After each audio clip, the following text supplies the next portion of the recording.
my good mate Mark McNamara from Auckland here with me, and he's never caught a crayfish. In fact, have you ever seen a crayfish? I've seen one now. So we're just going to have a little lesson on how to catch them, because the biggest thing is if you get it wrong, they'll hurt your hands. So we've got a nice big buck cray here. So Mark was sort of having trouble getting his head around what you're going to grab. So obviously we're going to have gloves on. So the crayfish is going to be sitting in a hole like that, and you're going to come swimming along there, and you're going to come in underneath and grab its horns like that, pull them out. And you don't want to grab these, you don't want to grab that because that'll snap off, you don't want to grab a leg. Sometimes, you know, like you can find a hole where you can actually grab by the tail and pull them out, but it's like under there, rip and pull them out and hold on, because if once you get him out, you don't want him to flap that tail like he was, so you can hold his tail like that and hold his horns, and if you're holding his tail tucked under like that, he can't propel himself away from you. So like that, okay? Put your hands around that, hold on to it, see what it feels like. That's it, you've got it. And squeeze and hold on and pull him out. And if he holds on with his legs and you can't get him out, push, pull, push, pull, push, pull. Because every time you push, he'll let go with his legs because he thinks he's getting away, but then you quickly pull him back out the other way. So that is a lesson on how to catch crayfish. Go forth and catch a big one. Thanks, Darren.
Now you saw our little piece about how to catch a crayfish. Mark's never caught one before.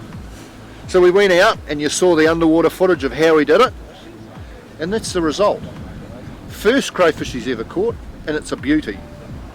Talk us through it, mate. Well, thanks to my good friend here, he gave me some guidance. And when I got down, I looked at this thing and I must admit, I thought twice. But apparently the technique was to just go in there, don't hesitate, and smash him. Smash it. So that's what I did, and it's all about grabbing the horns in there so these things don't get you. And you got a little prick in your hand, but it's not that big a deal really, is it? It's not really. It's not. It's a lot of it's psychological. Yeah. In truth, It's just, and it's not hesitating when you're sort of going around these feelers and you're sort of holding back. It's just in and grab and hold on. So it's dead right. not bad, mate. First crayfish. Thank you. First crayfish. Look at the size of it. Got a great coach. It's a dream crayfish for anybody really in the upper South Island, upper North Island, and yet here they're everywhere. Good job. Thank you. Thank you. Fantastic.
First day in Fiordland, ducked down, I saw this tree hanging off a bank, dived down underneath the trees, and there's a couple of big taraki there. So have a look at this. So I've weighed him. He weighs 2.68 kilos, so that's round about 6 pound of taraki. Now most taraki we get around the 600 to 700 is a good one, grams that is. So this is 2 kilos heavier than that. So that's the sort of fish you can find here in Fiordland. They live in these deep fjords, they come up to the shallows and just sit quietly, but he's a big old fella. You can hardly even see the black spot on him, it's almost faded, you know, he's almost like a big blue moki.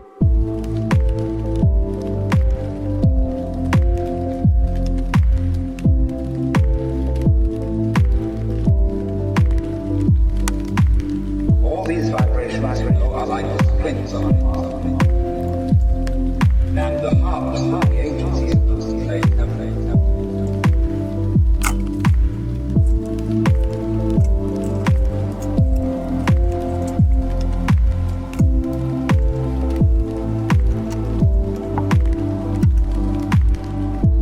the same time, it's like reject what you don't like. It's all there, constantly.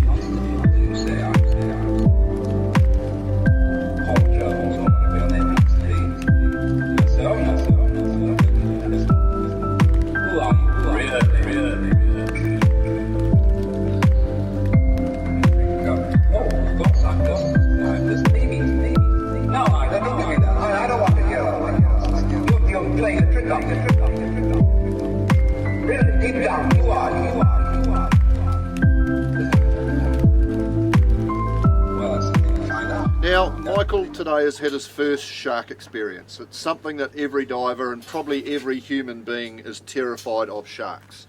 And really at the end of the day, the amount of time we spend in the water, it's not really a big risk. So Michael had one today come up and give you a bit of a bunt. It was a 7-gill shark. So, I mean, how did you feel about it? Well, the overwhelming feeling was of surprise, shock, because even though when you know you're in the water, there's always the chance that a predator will come when you're spearfishing. When they do, it's still a real big surprise. Yeah. So there was this overwhelming feeling of shock. And then it was a desire to get out of the water quickly. But that wasn't going to happen because the boat was quite some distance away, and I was probably a good 50 feet away from the shore. Yeah. The shark turned towards me after, first of all, bumping me on the shoulder. He then turned towards me, and it was obvious he was after the fish that was on the end of my spear. Right, so if he wanted to bite you, he would have bitten you, Oh, probably. for sure. Yeah. Yeah. But he came through to give you a nudge and see what was going on and saying, hey, give me that fish. He wanted my fish. Yeah, yeah. So he had one thing in mind. Yeah. Yeah. So he came towards it, and I gave him a jab with the spear. Yeah. And that stopped him initially, but then he came back for another run at me, and so I jabbed him again with the spear, and he came back a third time. That's when I called out for a bit of help from the guys on the boat. Yeah. And they came across. I jabbed him a fourth time, but he was still going to have another go. Yeah. And, But the thing was, you were jabbing him with the fish on your spear. yeah, it was like so trying to feed him. It was like waving a bone in front of a dog. That's right. Telling him to go away. Yeah. He's not going to. Yeah. So, I did think about dropping the spear, Yeah. and just swimming away from it and let him have the fish. Yeah. But I wanted that fish. yeah, that's right. So It was when I your fish. It was my fish, and I wanted to keep it. Yeah. So the moral of the story is really, don't panic. Just take it easy. They're there generally to eat your fish. It was a 7-gill shark, so they are not a notorious man-eater that's going to come after you, but they are known to take the odd little nip here and there, so it's being aware that they're there and keeping an eye on them. So, a happy story. And he got straight back on the horse when it bucked him off. We moved to another spot and he said, I have to get back in. And I give you a juice, you got back in. So good on you. Yeah. Thanks, Darren. You got in and did it. So well done.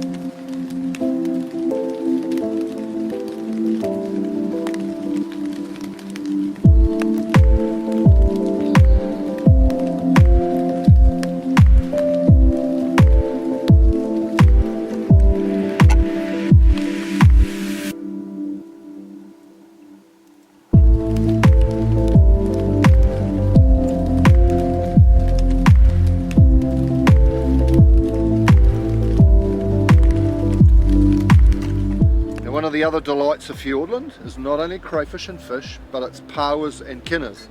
And my mate Hemi here has got the beast from the bottom. So give us a look at these, Hemi.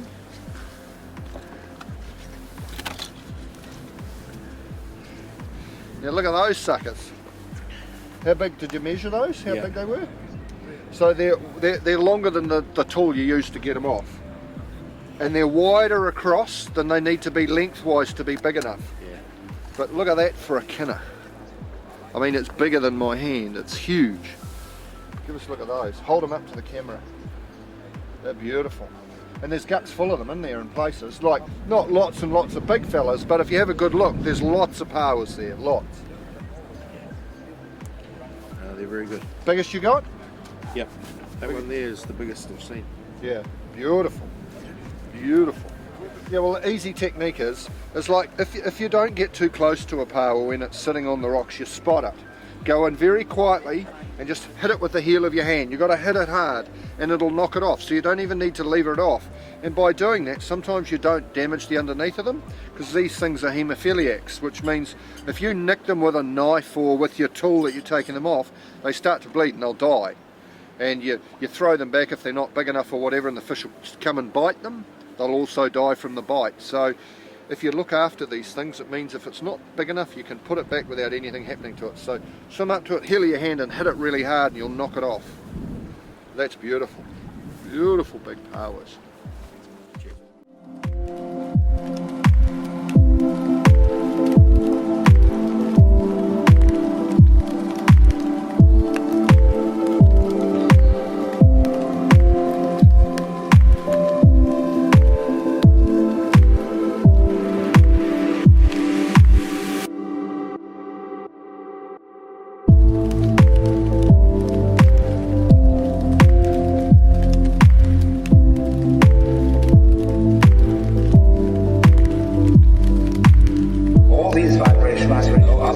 twins on it.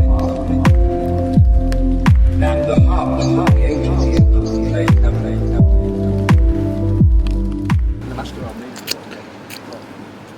This is the most delicious part of it, Darren. I like that part. Yeah, The mustard, eh? Yeah. Got all the flavour in it. it has. They're green. And there's a special flavour down here. Very clean.